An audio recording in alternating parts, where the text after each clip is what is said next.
ယနေ့ညသာသနာတော်နှစ်2565ခုနှစ်ကောဇာတက္ကရာ1383ခုနှစ်တပူရဲလာပြည့်ကျော်2ရက်ခရစ်နှစ်2022ခုနှစ်ဖေဖော်ဝါရီလ18ရက်ဘဝဆိုတာဖြစ်လာသည့်အတွက်ကြောင့်မွေးဖွားခြင်းဆိုတာဖြစ်တယ်လို့ပြစ္ဆုတ်ဘုရားမှာအဲ့လိုဘဝဆိုတဲ့နာမည်နဲ့ရှင်းနေပြီးတော့ဟောကြားခဲ့တာရှိတယ်အဲ့တော့မှတ်သားဖို့ရတော့ဘဝဆိုတဲ့စကားလုံးကိုအတိပ္ပယ်နှမျိုးခွဲခြားပြီးတော့မှတ်သားရမှာဖြစ်တယ်ဘဝကိုဖြစ်စေတတ်တဲ့ကံတရားကိုလည်းဘဝလို့ခေါ်တယ်ကံတရားကြောင့်ဖြစ်ပေါ်လာတဲ့ခန္ဓာလို့ဆိုတဲ့အကျိုးတရားကိုလည်းဘဝလို့ခေါ်တယ်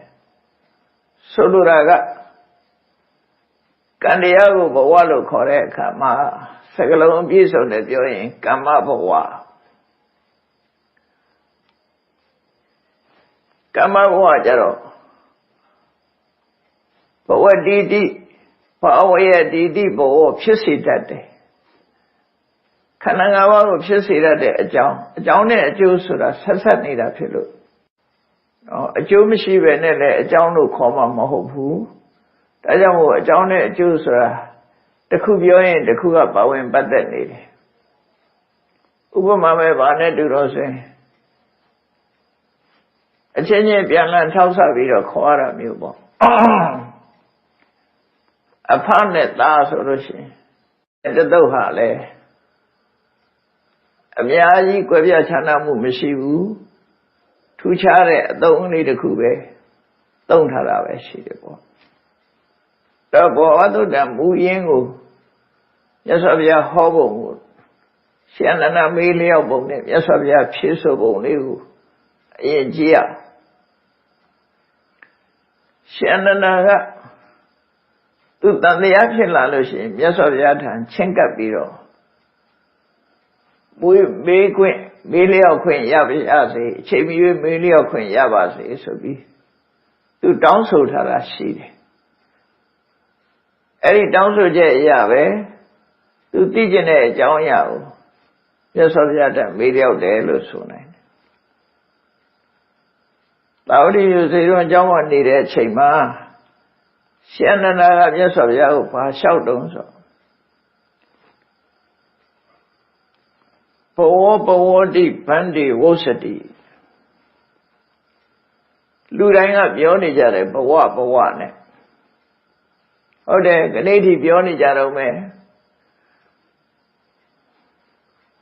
ဗမာတွေကတော့ဘဝဆိုတဲ့ပါဠိစကားတိုင်းပြောတယ်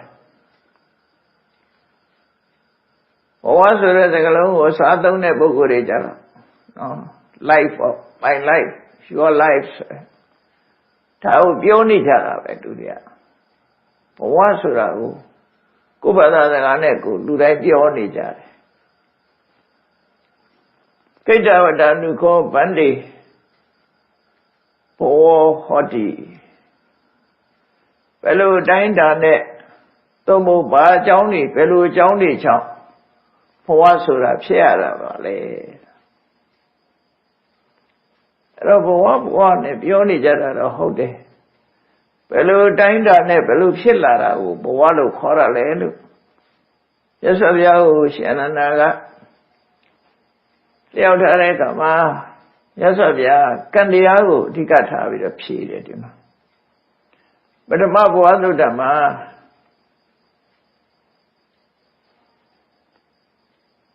ကာမတတုဝိပက္ခဏံကမ္မနာဘဝိတာအဲ့လိုရှင်းတဲ့အခါမှာဘုံသုံးပါးနဲ့ရသော်ဘုရားခွဲခြားပြီးတော့ရှင်းပြတယ်အဲ့ဒါလေးကိုအရင်သိဖို့ဘုံသုံးပါးဆိုတာကာမဘုံရူပဘုံအရူပဘုံကာမဘုံဆိုတဲ့ထဲမှာငရဲတိရစ္ဆာန်ပြိတ္တာအတုရကယ်ဆိုတဲ့အပယ်လေးဘုံရဲ့လူဘုံရဲ့နတ်ပြည့်6ထိုင်17ဘုံအဲ့ဒါကာမ17ဘုံလို့ခေါ်တယ်အဲ့ဒီကာမ17ဘုံတစ်ခုဒီနေရာမှာကာမဓာတုလို့သုံးတယ် java la ule myasabya loka dhatu lo tona be. Tawa diya ni ne tong ere sakalong. Ero rupa dhatu rupa pyamari ko yinyan bira tong. Arupa dhatu arupa pyamari ko yinyan tong like that. Ero kama dhatu rupa dhatu arupa dhatu. Kama bone rupa bone arupa bone. Pondoma table mass, Pondoma sata, the other way. Pondoma ma, don't set the bone, Colon Bada. Don't set the bone, show me, Pondoma Nebia. Show me the pure light. Kama set the bone, Ruban set chabon, Arbasra label. Don't set the bone. I don't set the bone, ma. Aditi, don't say the book, ma, she did, you didn't, and you should say, Nine. Kandaya, any bonima, Jubire, Kandaya. Surashia made. Kamabone, Jubire, Kandaya. Rubaboma, Jubime, Kandaya. Arubaboma, Jubime, Kandaya. To music, to a net to John net. Ludio located Kandiaha Kamabu Maju Birala, Rubabu Maju Birala, Arbabu Maju Bimala. Kamasara Kudu Kan Solution, Kamasara Kudu Kane, Kamasara Agudu Kan. Tinegua Kamabu Maju Birala. Rubasara Kudu Lake Namun Namuga, Rubabu Maju Bir. Aruba Sara Kudu Lemuga Aruba Boma Jupiri. Kama Boma Jupire can or Kuduka Udu can, Bridri Jupire can, Namu Quere. Ruba Boma Bridri Jupire can or Ruba Sra Kuduka, Aruba Boma Jupire Kuduka or Aruba Sra Kuduka. Ero can dea Jupira, by the banquet. Pridri ka Jupira taku. Pridri be now Tabuata lo Jupira o Powdi to call it. Selection leader. Pridri Suraya, Powaya sa. Powdi Sura selection leader. Powa now bang was soluble. Ero breathe and in a body. Nakupiore teme. Pridri Joe Digata with Piora. Rabridri Jew, Pure, Kama. Kama was Rakaniga, Pudi Jew, Nine, Rubabo, Arubabo, Marachu, Pidi. Ruba was Rakan, Aruba was Rakaniaro, Kamabo Malavido, Pudi Kama, Jupiter from Shu. Kama was Rakudu, Kanigaro, Kuduka, Udu Kaniaro, Rubabo, Aruba. Tabermato Dama. Rubabo night, Shinja Sira de Kamasibe, Rubabo Watson, Pinamu. Aruba ma, Yinja Sira de Aruba Nima, Yinja Sira, a Jupire, Kamasibe, Aruba Watson, Pinamu. Roboa, can do you credit, Boa, let do you credit. Boa do you are, Kamaboa, Rubaboa, Arubaboa, Pong like credit. They quay no. Nayera boa, Teresa boa, Pija boa, to the gay boa. Bede bonja. Luboa, Sadumare Nabi, Napo boa, Napowas. A little boaria, what do? A dealan quamas or a look at quayam. Alone show me of your resolution. Luboa, Koboa, look at Pioro. Powasura, can see my Powasura Pilla. Kanga Pandida Pit. Kanga Pandida Pit, Powasura Polayare. Erodi Dota Mandilu Hodaluwe. Presa Uba Majara Leve. Yes, they are Hora Nakushi. Tenkara Pisia, Winyana. Tenkara Sura, Kandaya. Winyana Sura, Hawaii Sabadidri. အဲ့တော့ဒီဘယ်ဘဝပဲရောက်ပရိသေစိတ်ကအရင်ဝိညာဉ်စိတ်ကအရင်ပေါ်တာပဲဒါဟိုစိတ်ရှိတဲ့တရားမှန်သမျှအဲ့တော့သင်္ခါရပိစ္ဆယဝိညာဏဆိုရင်ကံရှိမှဘဝပရိသေစိတ်ဆိုတာပေါ်တာကံရှိမှဖြစ်တာနောက်တစ်ခုကြည့်လိုက်မယ်ဆိုရင်ဘဝပိစ္ဆယဇာတိဆိုတဲ့နေရာမှာလည်းပဲကမ္မဘဝကိုယူရဘဝပိစ္ဆယဇာတိဥပါဒနာပစ္စယဘဝကျတော့ကမ္မဘဝနဲ့ဝပတိဘဝနှစ်ခုလုံးယူတယ်ဘဝပစ္စယဇာတိကျတော့ကမ္မဘဝတစ်ခုပဲယူရမယ်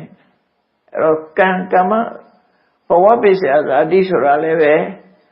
ကမ္မဘဝကြောင့်ဇာတိဆိုတဲ့ဥပပတ္တိဘဝဖြစ်တယ်လို့သူတို့ဆိုလို့ပဲပေါ့နော်အသုံးကအဲ့တော့မြတ်စွာဘုရားဘဝဟာလူတွေဟာဘဝမှာယဉ်ဒီဘဝမှာဖြစ်ကြပြီးတော့ကုသိုလ်အကုသိုလ်နဲ့သံဃာထဲမှာလဲကြတာဖြစ်သည့်အတွက်ကြောင့်ဘဝကြောင့်သိဖို့ကအမတ္တမအရေးကြီးတာပေါ့ဘယ်လိုတိုင်းတာနဲ့ဘဝဆိုတာဖြစ်တယ်လဲဆိုတာကိုရှင်နန္ဒမေခွန်းအရမြတ်စွာဘုရားဖြေရှင်းတာပဲဖြစ်တယ်အဲ့ဒီမှာမြတ်စွာဘုရားသုံးလိုက်တဲ့ဥပမာစကားလေးတွေရှိတယ်ကမ္မံခိတ္တံဝိညာဏံဘိဇံတဏတနိဟောဘဝဖြစ်လာတဲ့နေရာမှာကံကဥပမာမဲ့စိုက်ပျိုးစရာမြေမရှိဘဲနဲ့အဲ့ဒီမြေပေါ်မှာမျိုးစေ့မချဘဲနဲ့အပင်ဆိုတာမဖြစ်ဘူးအဲ့ဒီဥမာတိုင်းပဲကံကမြေလွှာဝိညာဏဆိုတဲ့ပရိသေစိတ်ကမျိုးစေ့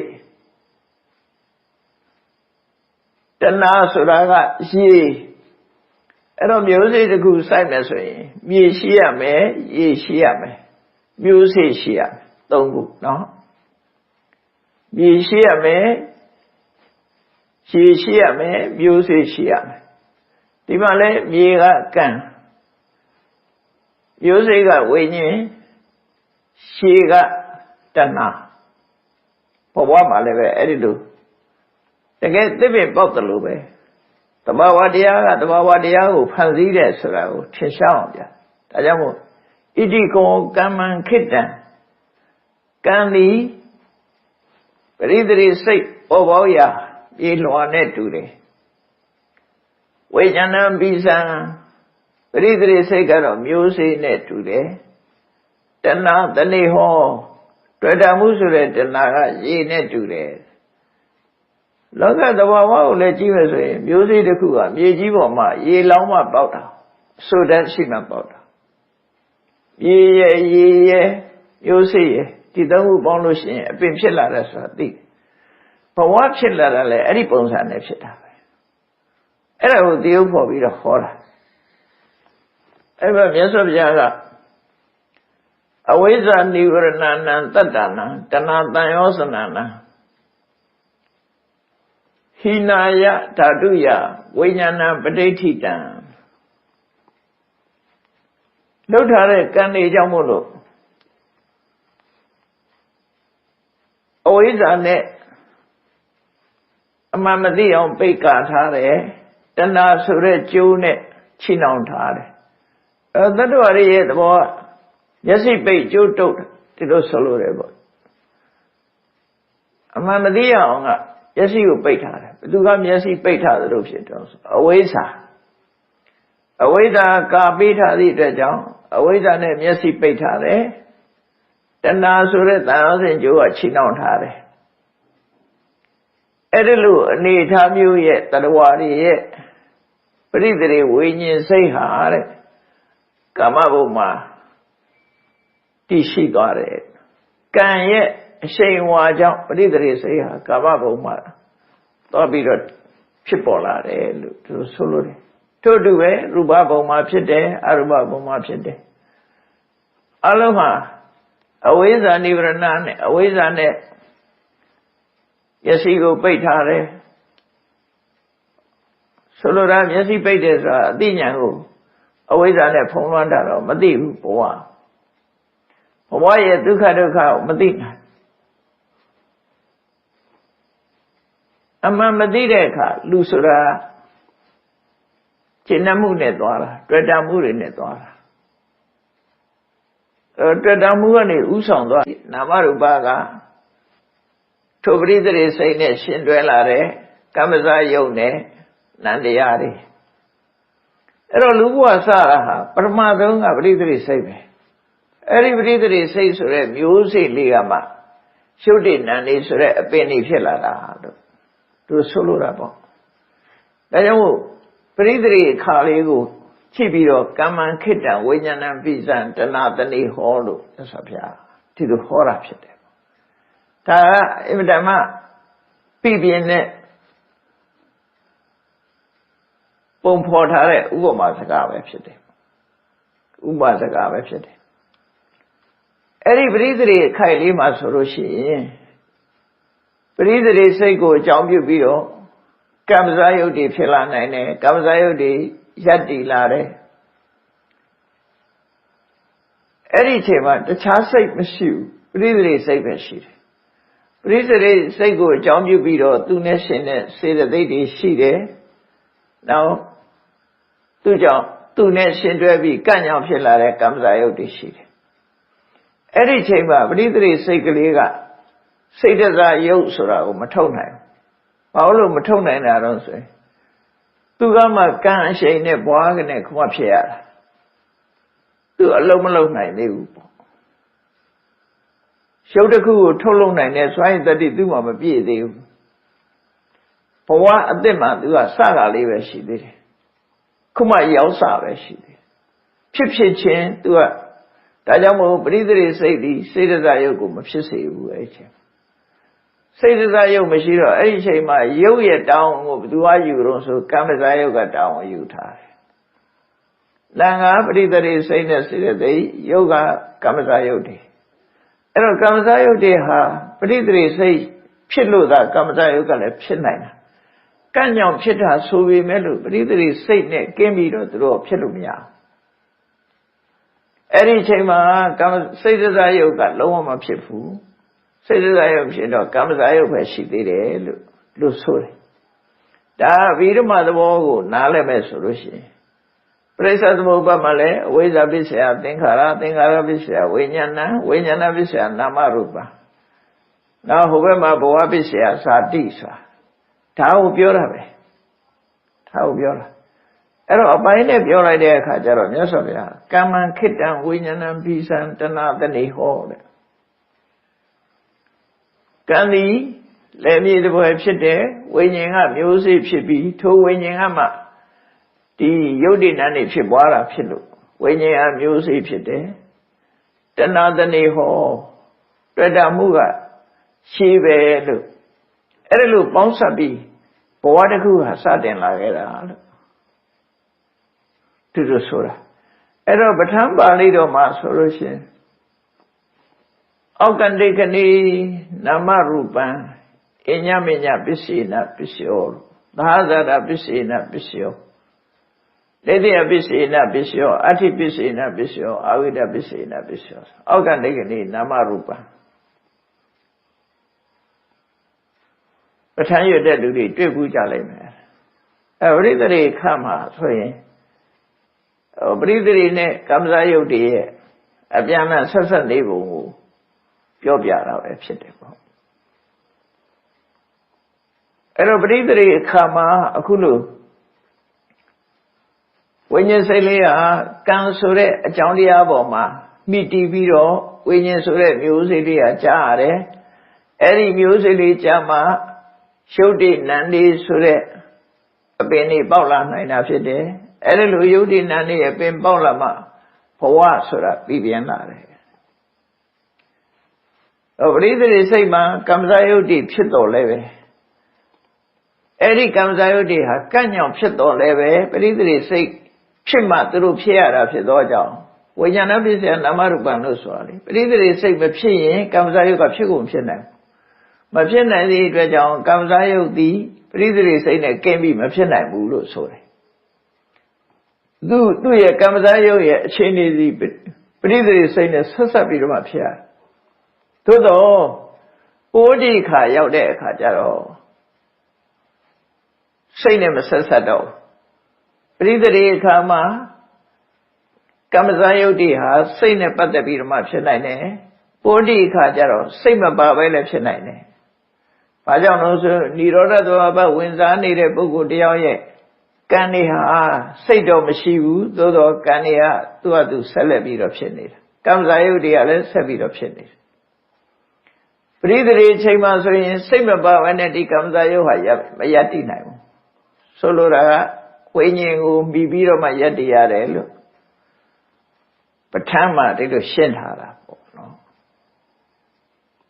အဲ့တော့ဒီတရားကသဘာဝတရားဆိုတော့လူရဲ့ဘဝဆက်ဆက်နေပုံနဲ့ပတ်သက်ပြီးတော့မြတ်စွာဘုရားဟောတာဖြစ်တယ်ပေါ့အဲ့တော့ပရိစ္ဆေသမုပ္ပါဒ်နဲ့ပြောလိုက်လို့ရှိရင်မှတ်ဖို့ရတော့အဝိဇ္ဇာဆိုတာကိလေသာသင်္ခါရဆိုတာကံဝိညာဏဆိုတာပရိသေစိတ်ဝိညာဏကဖြစ်လာတဲ့နာနဲ့ယုတ်ဆိုတာကမ္မဇာယုတ်နဲ့ပရိသေစိတ်နဲ့ရှင်တဲ့စေတဲ့ဒိဋ္ဌိဒါဘဝစလာအဲ့တိုင်စကိလေသာနဲ့ကံပေါင်းပြီးတော့ဝိညာဉ်ကိုဖန်တီးလိုက်တယ်အဓိကတော့ကံမဲ့ပေါ့ကံကနေပြီးတော့ဝိညာဉ်ကိုဖန်တီးလိုက်တယ်ပရိသေစိတ်ကိုဖန်တီးလိုက်တယ်ပရိသေစိတ်ကိုအကြောင်းပြုပြီးတော့နာနေယုတ်တွေဖြစ်လာတယ်နာနေယုတ်တွေထဲမှာမျက်စိနာနာလျာကာယမနဆိုတဲ့ organ တွေပါလာတယ်အင်္ဂါရတွေပါလာတယ်အဲ့ဒါတွေပါလာသည့်အတွက်ကြောင့်ပြင်ပအာယုန်နဲ့ဆက်သွယ်မှုတွေရလာတယ်ဖတ်တာသလရဏပစ္စယဖတ်သောဖတ်တာပစ္စယဝေဒနာဆက်သွယ်လာတဲ့အခါမှာကြိုက်တယ်မကြိုက်တယ်ဆိုတဲ့စိတ်ခံစားချက်တွေပေါ်လာတယ်စိတ်ခံစားချက်တွေပေါ်လာတဲ့အခါဝေဒနာပစ္စယတဏှာကြိုက်တာဖြစ်လာတယ်တဏှာဖြစ်ရင်ဒီရင်ရသလားလို့ဆိုမရဘူးတဏှာပစ္စယဥပါဒနာဆွလန်းမှုတွေခိုင်မြဲလာတယ်ဆွလန်းမှုဖြစ်ရင်ဒီရင်မဲရလားဆိုမရဘူးဥပါဒနာပစ္စယဘောဖြစ်ပေါ်လာမှုအတွက်ကြိုးပမ်းအထောက်လာတယ်ကျိုးပန်းအထောက်လာသည့်အတွက်ကြောင့်ဘဝပစ္စယဇာတိခန္ဓာ၅ပါးရလာပြန်တယ်။ရလာသည့်အတွက်ကြောင့်ဇာတိပစ္စယသရမရဏဩရသေးတာဖြစ်ရပြန်တယ်။ပရိစ္ဆေသမုပ္ပါဒ်နဲ့လူရဲ့ဘဝမြတ်စွာဘုရားဟာဘဝတစ်ခုကိုဆက်ဆက်ပြီးတော့မိမောင်းထုတ်ပြထားသလိုတရားရဲ့ဘဝဟာဘယ်လိုဖြစ်လာတဲ့ဆိုတာကိုထင်ထင်ရှားရှားဟောတာပဲဖြစ်တယ်အဲ့ပရိစ္ဆေသမုပ္ပါဒ်နဲ့ဆက်ဆက်ပြီးတော့ရှင်နန္ဒာရဲ့အမေကိုဖြေတဲ့အခါမှာလည်းပဲဒါကိုထိသိမ်းပြီးတော့သဘာဝကြကြဖြေထားပုံဟာကမ္မံခိတ္တံကံဟာအဲ့ဒီအချိန်မှာပရိသေစိတ်ကလေးပေါ်ပေါက်ရဖြစ်သောကြောင့်ပရိသေမျိုးစေ့ချရဖြစ်သောကြောင့်ကံသည်လည်းမြေလွှာပရိသေစိတ်လေးသည်ယုံနာနေရဲ့အပင်လေးပေါက်ပွားလာရဖြစ်သောကြောင့်မျိုးစေ့ကနေယုတ်တိနာနေဖြစ်လာတယ်အဲ့ဒီဖြစ်မှုအတွက်အားပေးတာကတော့တွေ့တာမှုတို့ကိလေသာတွေကတွေ့တာမှုတွေကိလေသာတွေကရေဖြစ်ဆောင်ရွက်ကြတယ်လို့ဆိုအဲ့ဒီနီးနဲ့ဘဝဆိုတဲ့တစ်ပင်ကြီးဟာရှင်သန်လာခဲ့တာဖြစ်တယ်ပေါ့ဒီဘဝဆိုတဲ့တစ်ပင်ကြီးဟာစင်စမပြတ်အခုလိုပဲမျိုးစေ့တွေတစ်ခါထပ်ပြီးတော့ထုတ်ပြန်တယ်အဲ့ဒီမျိုးစေ့တွေကအခုအလားတူအပင်တွေဖြစ်ပြန်တယ်အပင်တွေကနေမျိုးစေ့တွေကျပြန်တယ်အဲ့တော့တစ်ပင်တစ်ပင်ပဲကြည့်လိုက်အပင်ကအသီးသီးတယ်အသီးကနေပြီးတော့စိတ်ပါလာလို့နောက်ထပ်အပင်ပေါက်ပြန်တယ်အဲ့ဒီအပင်ကနေတစ်ခါအသီးသီးပြန်တယ်ဟောအပင်နဲ့အသီးအစေးနဲ့အပင်ကျဲဦးနဲ့ကျမလို့ပဲမဆုံးနိုင်တဲ့တန်တရားခီးကြီးစတင်ပြီးတော့ထွက်ခွာကြရပြန်တာပဲပေါ့အဲ့ဒီတော့ဘဝဆိုဒီမှာ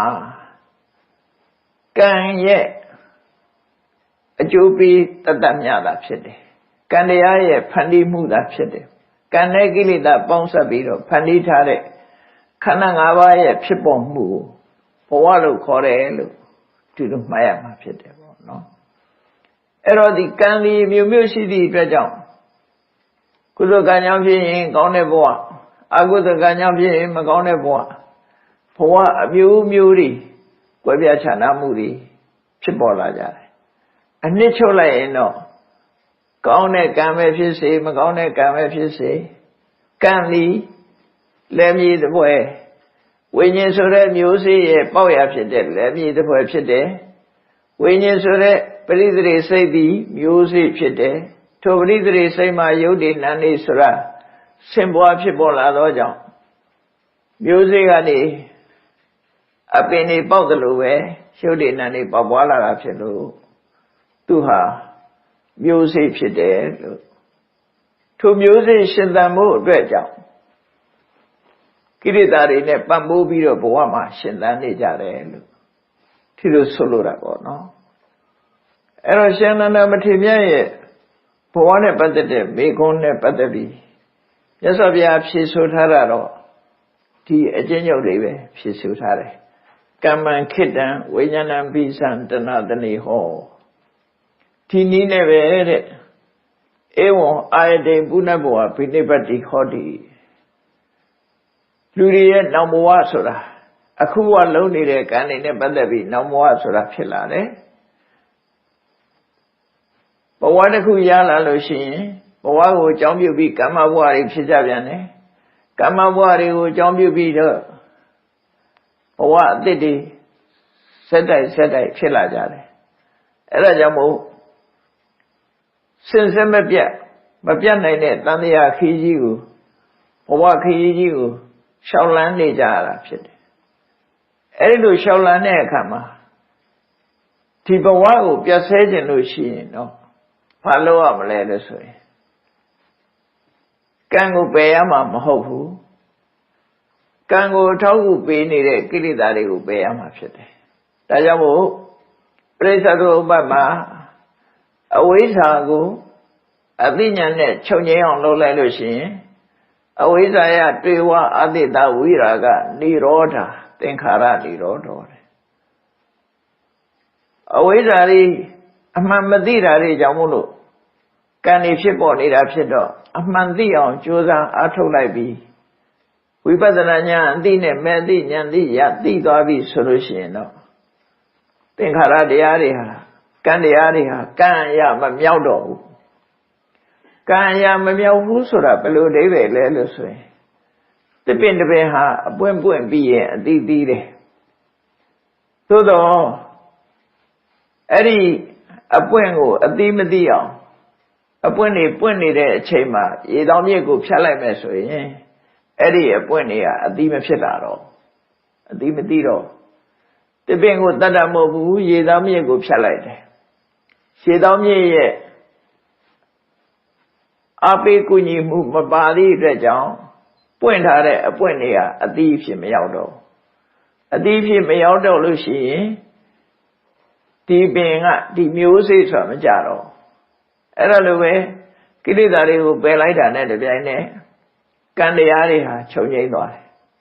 မဖြစ်ပေါ်လာသေးတဲ့ကံတရားတွေဟာဖြစ်လာနိုင်ကြအကြောင်းမရှိတော့ကိလေသာကုန်ရင်ကံကုန်တယ်ကံကုန်လို့ရှိရင်ကံရဲ့အကျိုးဖြစ်တဲ့ပရိသေစိတ်ဆိုတာကုန်သွားတယ်ပရိသေစိတ်ကုန်သွားရင်ယုံနာဆိုတာတွေဆင့်ပွားလာမှာမဟုတ်ဘူးယုံနာဆင့်ပွားလာမှုမရှိလို့ရှိရင်organic ပါလာမှာမဟုတ်ဘူးမျက်စိနာနာလျာကာယမနာအဲ့ဒါတွေမရှိရင်အာယုန်နေနဲ့ဆက်သွယ်မှုရှိမှာမဟုတ်ဘူးမဆက်သွယ်လို့ရှိရင်စိတ်ခံစားမှုတွေမဖြစ်တော့ဘူးစိတ်ခံစားမှုတွေမဖြစ်ရင်တွေ့တာမှုဆိုတဲ့တဏှာမလာတော့တွေ့တာမှုတဏှာမလာလို့ရှိရင်ဆွလန်းမှုဆိုတဲ့ဥပါဒံမလာဥပါဒံမလာသည့်အတွက်ကြောင့်ဘဝတစ်ခုအတွက်အလုံးလုံးချင်းဆိုတဲ့ကံအသစ်တွေမလာပြန်မလာသည့်အတွက်ကြောင့်ဘဝချုပ်ငြိမ်းသည့်အတွက်ကြောင့်ဇာတိဆိုတာလည်းချုပ်ငြိမ်းသွားတယ်ဇာတိမဖြစ်သည့်အတွက်ကြောင့်ဥခြင်းသိခြင်းဆိုတာလည်းမဖြစ်တော့ဘုရားဘာသာကရသော်ဘုရားညွှန်ပြတဲ့နိဗ္ဗာန်ဆိုတာအဲ့ဒါကိုဆိုလို့တယ်ပေါ့ဘဝနိရောဓနိဗ္ဗာန်နိဗ္ဗာန်ဆိုတာအချင်းချုပ်ပြောရမယ်ဆိုရင်ဘဝချုပ်ငြိမ်းတာနိဗ္ဗာန်ပဲကောသမိသုတ်တံမှာဒီစကားလုံးလေးပါတယ်ဘ ဝနိရောဓနိဗ္ဗာန်ဘဝဆိုတာပိကမင်းရှုပ်တရားနံတရားတွေဖြစ်နေတာဘဝအဲ့ဒီရှုပ်တရားနံတရားတွေချုပ်ငြိမ်းသွားတာနိဗ္ဗာန်ဘဝနိရောဓနိဗ္ဗာန်ဘဝချုပ်ငြိမ်းသွားတာဟာနိဗ္ဗာန်ပဲလို့အကြောင်းတရားတွေကုန်သွားလို့အကျိုးတရားတွေပြတ်ဆဲသွားတယ်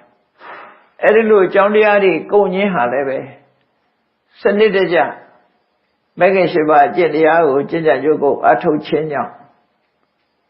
ဖြစ်လာနိုင်တဲ့ကိလေသာတွေမဖြစ်တော့ဘဲနဲ့ကုံဆုံးသွားခြင်းပဲဖြစ်တယ်။တဘာဝအလျောက်ကုံဆုံးတာမဟုတ်ဘဲနဲ့အကြောင်းတရားတွေကိုတတ်လို့အကျိုးတရားမပေါ်တဲ့အနေနဲ့ကုံဆုံးခြင်းဖြစ်တယ်။ဘုရားဘာသာရဲ့လမ်းစဉ်ဟာဘဝဆိုတာတန်တရားထဲမှာဖြစ်တဲ့ခန္ဓာ၅ပါးရဲ့ဖြစ်မှုဘဝနိရောဓဆိုတာခန္ဓာ၅ပါးရဲ့ချုပ်ငြိမ်းမှုဖြစ်တဲ့ဘဝရဲ့ချုပ်ငြိမ်းမှုကနိဗ္ဗာန်ဘဝနဲ့ဘဝနိရောဓအဲ့ဒီနှစ်ခုကိုကွဲကွဲပြားပြားသိပြီးဘဝနိရောဓရဖို့ရအတွက်အဝိဇ္ဇာဆိုတဲ့အမှားသိနေတဲ့အသည့်ကိုဖယ်ရှားနိုင်အောင်အမှန်သိဖို့အတွက်ဝိပဿနာတရားကိုကျင့်ကြံကြိုးကိုပွားများအထောက်ကြရမှာဖြစ်တယ်ဝိပဿနာတရားအထောက်မှအမှန်သိလာတဲ့အခါမဉ္ဇဉ်ဆိုတာရမှာဖြစ်တယ်မဉ္ဇဉ်ရတဲ့ဖူဉ္ဇဉ်ရမယ်အဲ့ဒီကြတော့မှနိဗ္ဗာန်ဆိုတာမျက်မှောက်ပြုနိုင်မှာဖြစ်တယ်လို့ဘုရားဟောကြားတဲ့ဘဝတုတ်တံမှာလာတဲ့တရားအကျဉ်းချုပ်ကိုမှတ်သားနိုင်ယူကြရပါတယ်တရားချက်ခင်သူတို့ရှင်ပြိဿပေါင်းတို့ဘဝဆိုဒီမှာဆိုတာနဲ့ပတ်သက်ပြီးဒီတုတ်တံနှစ်ခုလာရှိတဲ့အတိုင်းမှတ်သားနိုင်ယူကြပြီးဘဝရဲ့ဆင်းရဲဒုက္ခတွေကိုသိရှိပြီးဘဝနိရောဓလို့ခေါ်တဲ့နိဗ္ဗာန်ကိုမျက်မှောက်ပြုနိုင်အောင်တို့တွေကြိုးစားအထောက်ကြမှာဖြစ်တယ်လို့တတိတရားရပြီးကိုယ်စီကြိုးစားအထောက်နိုင်ကြပါစေကုန်သတည်း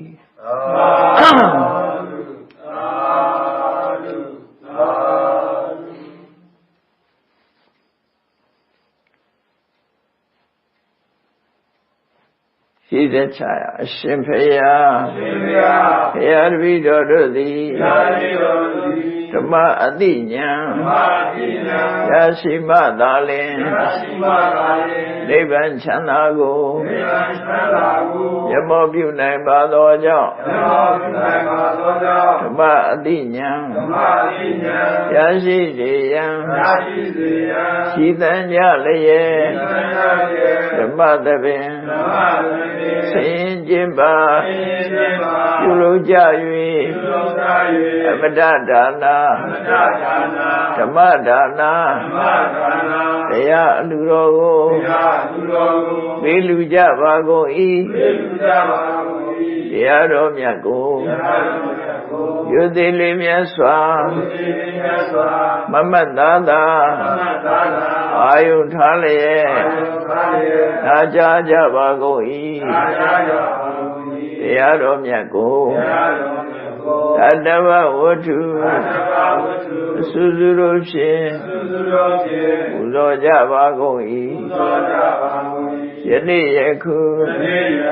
အာထုပြုလုပ်ကြရသောဤကောင်းမှုသည်နိဗ္ဗာန်ချမ်းသာ၏အကြောင်းထောက်ပံ့ဖြစ်ပါစေတည်းဤကောင်းမှု၏အဖို့ဘာကကိုအမိအဖာအဖို့အဖွာဆရာသမားမှစား၍ကဘာသူကဘာသာလူနတ်မြမသတ္တဝါများတို့အားအမြအမြဝေငှပါကုန်၏ကုသိုလ်အမြကိုစီရကြကုန်သည်ဖြစ်၍ကိုစိတ်နှဖျားချမ်းသာကြသည်ဖြစ်ကြပါစေကုန်သတည်းအာလုံးချာချာရအမြအမြအမြယူတော်မူကြပါကုန်တော်သာဓုသာဓုသာဓုအာလုံးချာချာရအမြအမြအမြယူတော်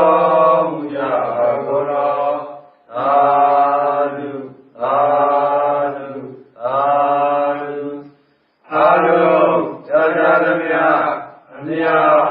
မြတ်မြတ်ယေရောဘုရားဘာဂော